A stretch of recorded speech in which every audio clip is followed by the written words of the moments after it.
saw them start to do some things personnel-wise, formationally. They got that offense going. I think they're a 9-win team, possibly still a 10-win football team. And you believe they'll win the division? Yes. Okay. Next one, Shefty. The Dolphins have 0 wins. And so I multiply that by 4, so they're on pace for 0 wins. Are you buying or selling 0 wins for the Dolphins? I'm selling because I know a lot of people think the Dolphins won't win a game this season. But I'm here to remind everybody they do play the Washington Redskins later on this season. Yeah. They do play the Cincinnati Bengals later on this season. They do play the New York Jets later on this season. At some point, Twice. They'll squeak out a win somewhere and win a game. So Okay. I don't think they go winless. Not if they can help it. And then finally, D. Wood. Bills on pace for 12 wins this season. That's 4 times 3. Buying or selling? I'm selling this one. Listen, I love the Bills' defense. I think they have one of the more underrated defenses in the National Football League. They have one of the best, quite honestly. I do think the quarterback position has been uneven.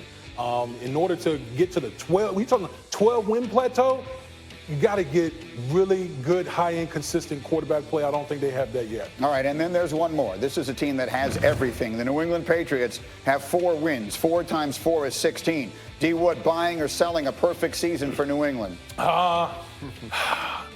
This one's tough. I want to sell this. Listen, they do towards the latter part of the year. They got the Cowboys. They have the Eagles. They have the Chiefs. I mean, those are some. They got the Ravens. They got some pretty formidable teams on the back end of their schedule. We all know that New England is probably the prohibitive favorite to get to the Super Bowl and win it, but 16-0, that's really hard to do. Well, here's another reason why they probably won't go 16-0. Sneaky big news. They got a lot of injuries, including one in the kicking game. Stephen Gostkowski will have season-ending surgery for a left hip injury. Is expected to be ready for 2020. The Patriots have officially put him on injured reserve, and he is certainly not the only or first player to go on the IR this year for New England. N'Keal Harry battled ankle and hamstring injuries. He was their first pick. James Devlin, center Dave Andrews. They can only bring back some of these guys. They can't just bring back all these players, so they will be missing some guys. How are they dealing with the loss of Stephen Gostkowski? Well, they had kickers in there yesterday. I'm already cracking up. Yesterday, they had in Mike Nugent, the former Bengals kicker. They had in Kai Forbath, the former Washington Redskins kicker. That could be a revenge game for him. And there are a couple of kickers today. Anybody else? Okay, we'll just leave it there. We'll leave it there.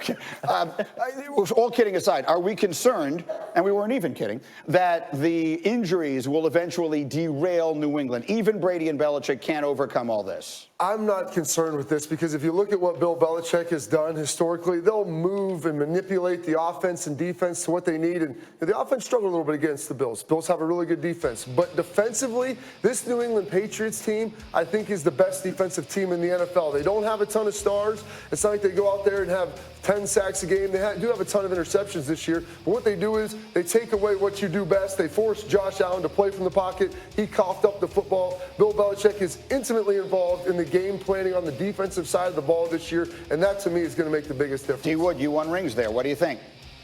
I think they'll have this thing figured out. Listen, we can't.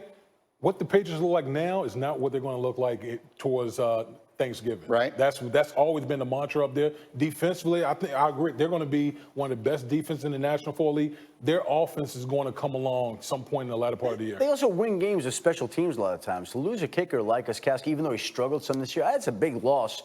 And it'll matter in some of those games against the Eagles and the Cowboys and the Chiefs when they need a kick. How many teams have we seen experience kicking struggles? And they've been immune to that. Not as if Gostkowski's been perfect, but he's a great kicker. And at some point, they're going to bring in one of these kickers, whoever it is, and it's not going to be the same as a reliable, veteran, Pro Bowl kicker. Bill wins however he has to. A lot of times, he'll play defense. He'll use that kicker to finish off the game. If that's what he has to do, he'll find a way to get it done. So you have to wonder, without Gostkowski, who's been there now for, 13, 14 years? That's hard to believe. Yes. Like, it still feels like Adam Vinatieri just left there. The reality is Gostkowski was there longer than he was. And so now, whatever, to your point, whether they bring in Young Hoku or whoever it is, that person is not most likely not going to be Stephen Gostkowski. And when we see the number of games that are decided by as slim a margin as they are in the NFL right now, that could wind up being a significant factor. You know, you think about it, Vinatieri and Gostkowski, that's the equivalent of having Peyton Manning and Andrew Luck in one place. Absolutely. No question. They are that of kickers. All right, we'll see what winds up happening with them.